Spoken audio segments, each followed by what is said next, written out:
જે આદિવાસી સમાજને આતંકવાદી કૃત્ય કરી રહ્યા છે એવા શબ્દો બોલી અને અપમાનિત કર્યું છે, એમાં અરજી કોઈ એક વ્યક્તિની નથી કે 5 વ્યક્તિની નથી કે 10 વ્યક્તિની નથી. અરજી તમામ આદિવાસી સમાજની છે. એટલા માટે આટલી મોટી સંખ્યાની અંદર આપ શ્રીને અમે ફરી પાછી અરજી આપવા માટે આવ્યા છે. અને ત્યાર પછીની જે પણ કાર્યવાહી છે અત્યાર સુધીની થયેલી અને અમારી પણ કંઈ ભૂલચૂક રહી હોય તો એની પણ તમે કહી શકો છો અને આવનાર હજુ પણ તમે સમય પણ માંગી શકો છો. પણ આ કેસ એફઆઈઆર થવી જોઈએ ને થવી જોઈએ ને થવી જોઈએ. આપ તમામની સહમતિ છે કે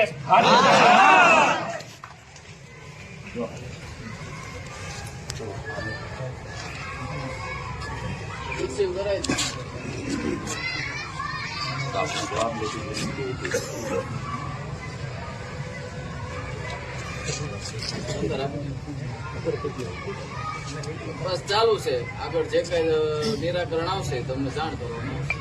તો અમે કયા દિવસે પાછા હું ફોન કરીશ તમને. દિવસ નક્કી ના થયા. આમાં